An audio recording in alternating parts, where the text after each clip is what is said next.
Linda with Accuquilt, and I'm so excited to have with us today Michelle from Michelle Designs.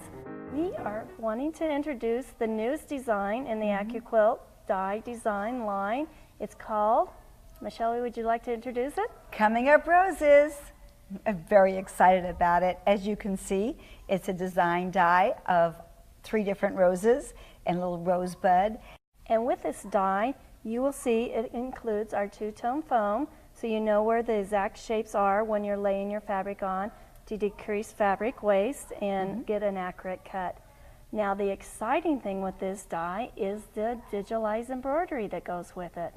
Yes, that is very exciting. I just designed 3 new projects. One is a really beautiful pillow that has all types of techniques, which I'm sure you're going to enjoy on your machine. And also we have a little personalized tote. And we have a real cute little drawstring bag or sachet bag that coordinates with this. And these all use the embroidery designs that are included on the CD. Michelle, will you kind of tell me why the Accuquilt die shapes work really well with the embroidery? Oh, absolutely, Linda. When you go ahead and you cut your fabric with the die that we have, it cuts the fabric accurately, beautifully shaped, so all the guesswork has been taken out of your project.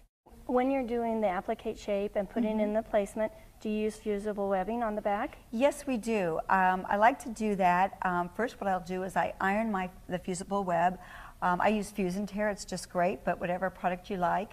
And you're going to go ahead and iron that on the back side of your fabric, the wrong side.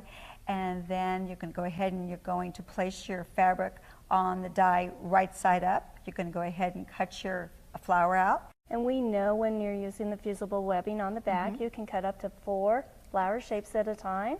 And then without the fusible, we can cut up to 6 flower shapes at a time. That's fantastic. And then you'll peel away just a little, you'll peel away the Fuse and Tear, and then place your flower right on the placement line of the design, and just take an iron and real quickly kind of just dab that iron right on that flower, and it sticks perfectly.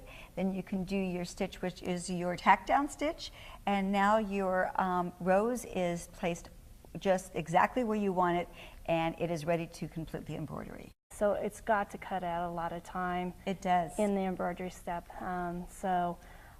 Everything's coming up roses. It sure is. And we're having a lot of fun with the embroidery application on the dies. Absolutely. And I want to tell you one more thing that we're really excited about too, and that's the dies. What I've done with the die shapes, I've made a little pillow project that you just have to see. Okay, so here's the surprise and an added bonus to the die as well as the collection. What I've done is I made a little bunny and little carrots on a travel size pillow, and this was done with the die shapes. So the bunny is made out of the roses and the die shapes of the roses, and his little ears are done with the actual leaves, and the little tail is done with the little bud of the roses, and then the carrots and the carrot leaves are all done with the leaves on the embroidery design for the cutouts. Michelle, I think it couldn't be more cuter.